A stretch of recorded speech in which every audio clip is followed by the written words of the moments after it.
میں تمہیں بچوں کیا بتاؤں، میرا ہوم ڈسٹرکٹ تو ملتان ہے۔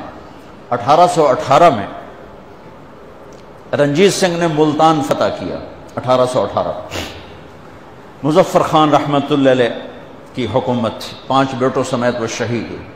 تو اس نے 3 بازار حسن بنائے اس وقت 1818، ایک ملتان میں، ایک کہروڑ پکا میں، اور ایک میرا جو ہوم ٹاؤن ہے تلمبا، جس سے 3 کلومیٹر کے فاصلے پر میرا گاؤں ہے، ایک تلمبا میں اس نے بازار حسن بنایا اور وہاں 1 مہینہ قیام کیا۔ تلمبا پر فضا جگہ تھی، راوی اس کو ہٹ کرتا ہوا جاتا تھا، تو اس نے پیچھے ایک بارادری بنوائی، وہاں 1 مہینہ قیام کیا۔ وہ علاقہ بارادری کے نام سے مشہور تو ہے، پر وہ بارادری مٹ چکی ہے۔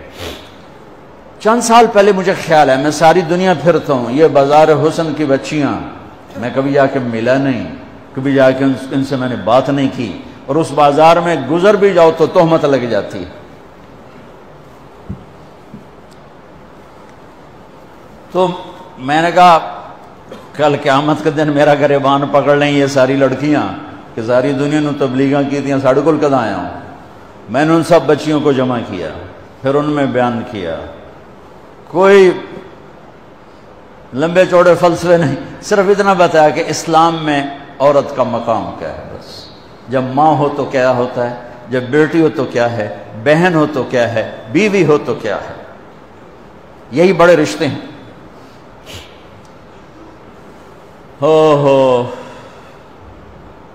ایک چھوٹی سی مجلس میں 10 لڑکیوں نے توبہ کی۔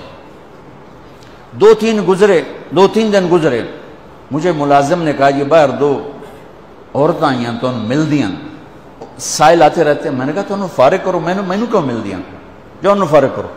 وہ تھوڑی دیر بعد کہا جو انہوں آخو اسی محلے چوں آئی ہیں، محلے چوں، وہ محلہ عام طور پہ اسی کے لیے بولا جاتا ہے۔ تو میں نے کہا اچھا بلاؤ۔ وہ دونوں آ گئیں، ایک نائکہ تھی جو بہت خطرناک کردار ہوتا ہے، آگے نئی لڑکیاں تیار کرنا، اور ایک ڈانسر تھی جو دبئی جاتی تھی۔ اس نے مجھ سے کہا مولانا صاحب تہاڈی گل سنی ہے، میں توبہ کیتی ہے، تو میرے گراما مار میرا سر پاڑ چھڑیا ہے کہ اسا روٹی کتوں کھاونی ہے، تو نچنا چھڑ دیتا تے اسا روٹی کتوں۔ میرا کوئی وظیفہ لا دے، میں حرام کم نہیں کرتا۔ پھر میں جا کر ان بچیوں سے فردن جب ملا تو مجھے پتہ چلا کہ یہ بڑا مظلوم طبقہ ہے۔